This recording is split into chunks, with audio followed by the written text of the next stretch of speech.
Je conclurai, effectivement, c'est une occasion qui est donnée aux Alsaciens de faire un exercice de démocratie participative. On n'est pas en Suisse, on n'a pas l'habitude, c'est vraiment exceptionnel. Ce serait quand même malheureux que les Alsaciens ne se bougent pas, donc, et surtout que la participation a son importance, puisque le oui, pour être validé, il faut qu'il soit porté par 25% au minimum des inscrits dans les 2 départements.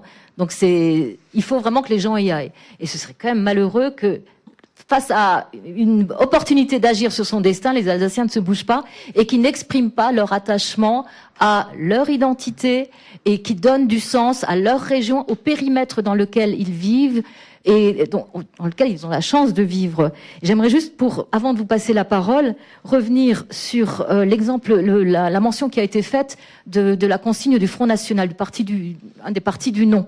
Et je trouve que c'est vraiment très représentatif de ce que c'est qu'un fonctionnement centralisé. Si vous vous souvenez bien, le conseiller régional Binder de Front National alsacien s'était prononcé pour le Conseil d'Alsace.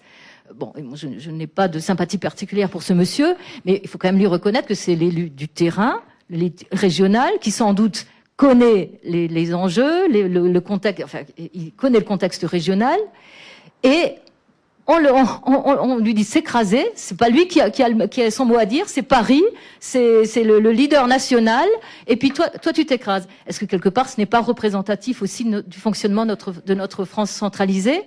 Un autre exemple par rapport à ça, vous connaissez les conséquences de la LKW-Maut en Allemagne. Donc l'Allemagne, nos voisins, qui instituent une taxe pour les poids lourds sur leurs autoroutes. Conséquence immédiate, prévisible, les poids lourds viennent sur nos routes alsaciennes. Les collectivités locales alsaciennes, pas plus stupides que d'autres, ont tout de suite vu que la seule parade possible, c'était de faire l'équivalent. Sauf qu'ils n'ont pas le pouvoir d'instaurer une taxe équivalente. Il faut que ça passe par Paris, que Paris réfléchisse à l'idée, valide l'idée et donne les moyens. Ça fait 7 ans qu'on attend, ça va être enfin mis en œuvre. On nous avait promis une expérimentation un peu d'avant-garde en Alsace. Je crois que l'expérimentation, elle sera simplement en avance de 2 mois sur l'introduction au niveau national. Donc vous voyez bien, le système centralisé, il est archaïque, il est lourd, il est contre-productif. Et je remercie Marine Le Pen de nous avoir donné une démonstration un peu caricaturale de ce que c'est. Et effectivement, une bonne incitation à surtout ne pas voter non et à se déplacer en masse pour faire avancer l'Alsace et avec l'Alsace, la France. Et comme ça a été dit, les Corses nous regardent, on a des témoignages de sympathie de toutes les régions de France, les Bretons, les Savoyards, les Basques, les Normands aussi.